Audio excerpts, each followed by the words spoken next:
Hi, Eddie Hearn. A good night at the O2 tonight. Let's start just by talking about the main event. Not easy on the eye at all times, but Lawrence gets the job done. What was your reaction from ringside? Yeah, I thought it was a good 6 rounds opening. You know, he hurt Cieslak badly in the first round, dropped him in the 5th round, and then it got ugly. You know, and he had to win ugly at times. Cieslak is a good fighter, strong fighter, was rough on the inside.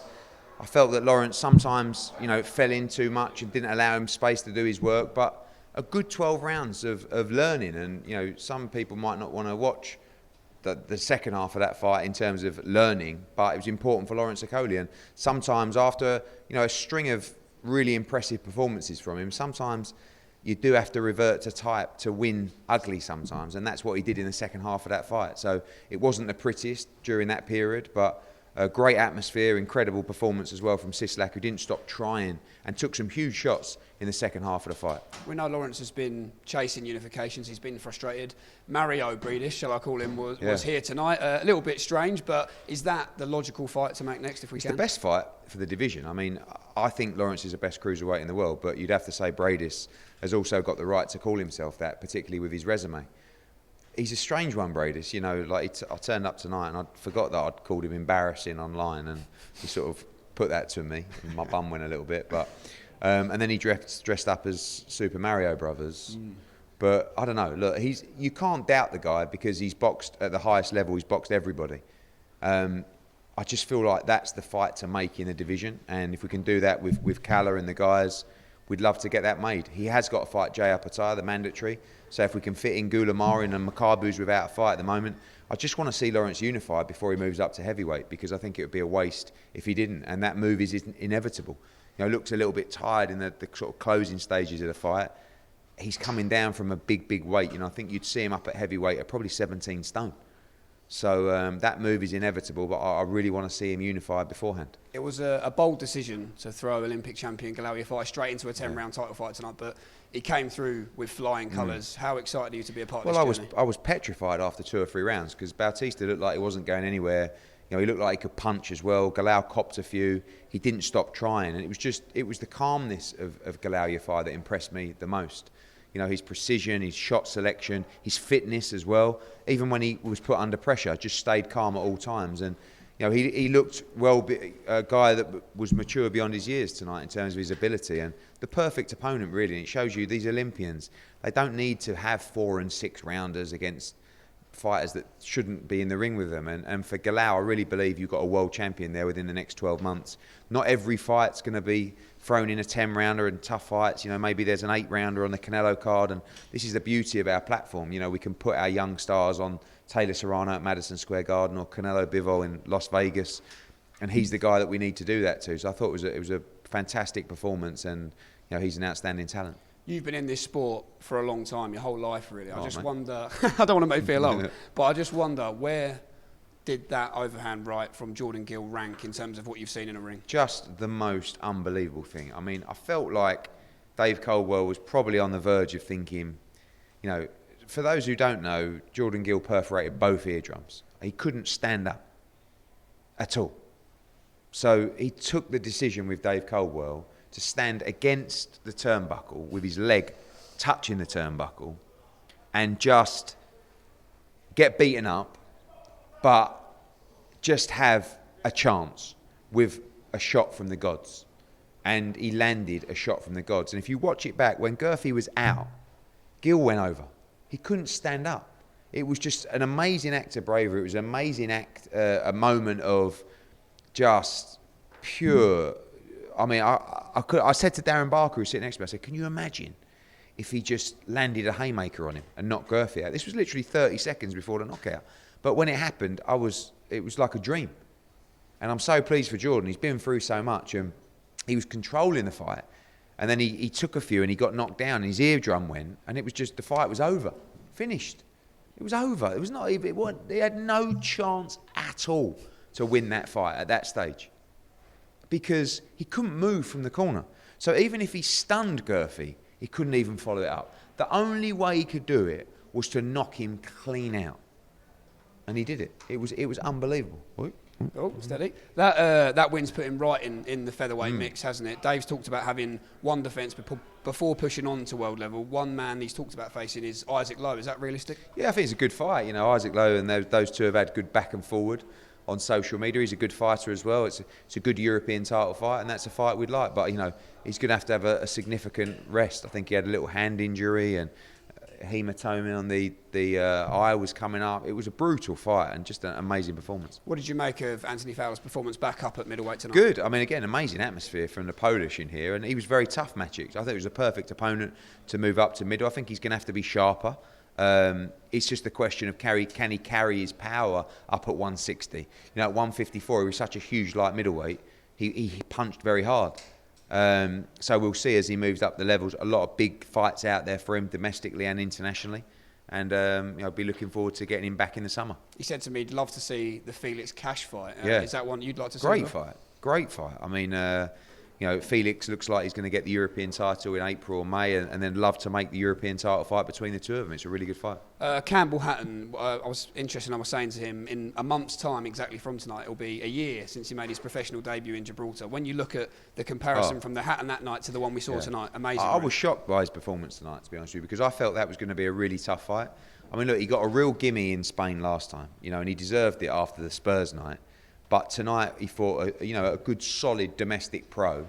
And I thought he boxed really, really well. Calmness, balance, defence, power, shot selection. I was shocked by the performance because it's not a performance that we've seen from him so far. And Ricky and Matthew have been telling us it's coming. We're seeing it in the gym all the time. And Matthew's done a great job with him. And Ricky was really pleased with the performance. So much to build on from Campbell Hatton. He'll be back in April in Manchester. And I thought it was a really good night for him. I'm not sure if Fabio Wardley had a heavy night last night, but it took him 3 minutes. It's always the way. I said to him earlier, I said, you are the worst one-round fighter I've ever seen. I mean, when he boxed Nick Webb, he was getting beaten up, and then he just flicked a switch and stopped him. And the same with Martz. Martz had a really good first round, and then Fabio just turned on and switched off Martz's lights. I think Fabio's a very good heavyweight, very dangerous heavyweight. He does need to be sharper early on, but it was a good win for him. The level of opposition was lower than we would have anticipated coming off the Webb fight if it wasn't for the injuries. So now we've got to step up, keep him active. Another good win for Fabio Wardley. How did you assess the before the bell action? Of course, Chev Clark, John Hedges and Dempsey brilliant. as well. Yeah, I mean, Chev Clark, brilliant because you make a statement like that with a big knockout. Exciting, people want to watch you again. It's a big night for him, need to keep him active. Good win for John Hedges, stoppage win. He's starting to really sit down on his shots now. And good 8 rounds bank for Dempsey McKean, who is on the verge of a big heavyweight fight and now just learning under Tony Sims, gelling with him, banking the rounds and ready to move on. And of course we move on next week, a big week for Matchroom next week, the Canelo press conference, and then straight into another show in San Diego. Yeah, I'm looking forward to getting out there. Obviously, big Canelo presser. Unbelievable fight card with Chocolatito against Julio Cesar Martinez, and also can't wait for the week after with Lee Wood against Michael Conlan, going to be sold out in Nottingham with a great atmosphere. Michael McKinson against Virgil Ortiz the week after.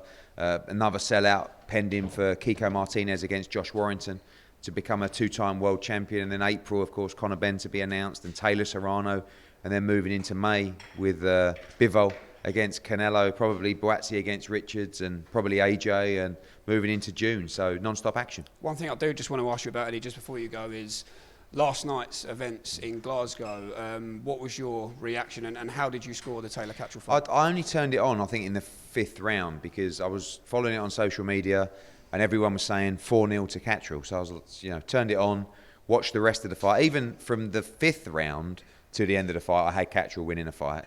So obviously not taking the 4 rounds into consideration that everyone said Catterall won most of them, he clearly won the fight. I feel like the British boxing, I don't really like criticising the British Boxing Board of Control because I think they've got a tough job and I think they do a good job. But where they probably let themselves down is trying to protect their officials a little bit too much. And they do that because they care for them. But as Tony Bellew said, when a fighter has to go through what he goes through, and at the end of the fight there's a microphone put in front of his face where he's asked probing questions, I feel like we should at least hear from the officials, and they should do the same.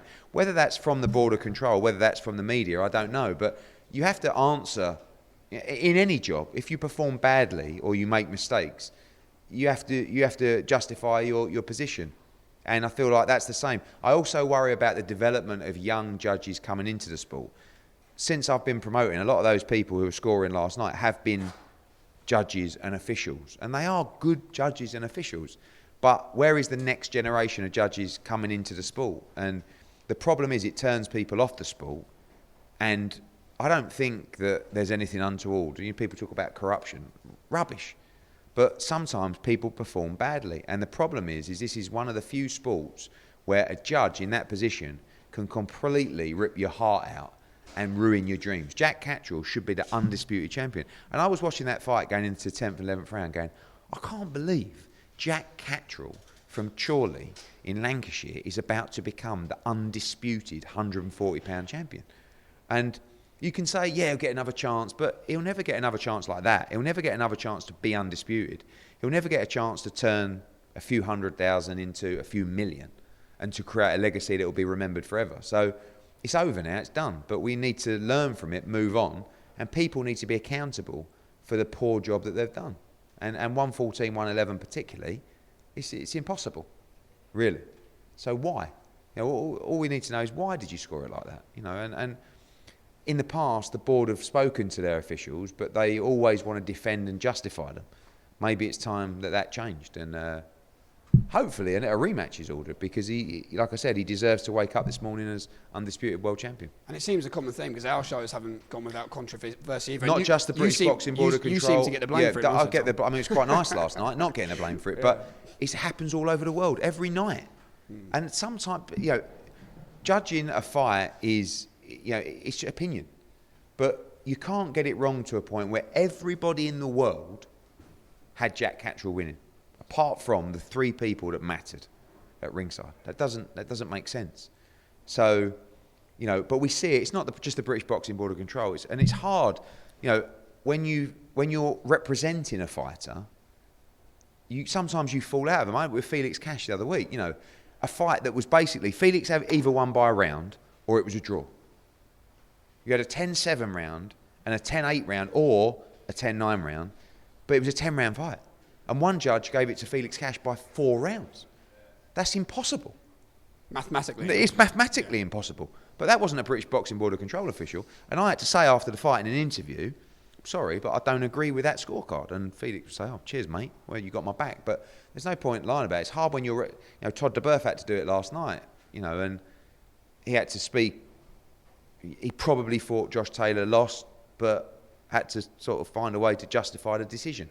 We don't need to justify the decision. We just need answers and we need change.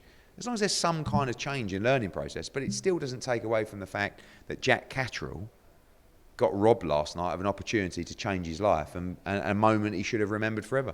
Eddie, thanks for your time. Cheers.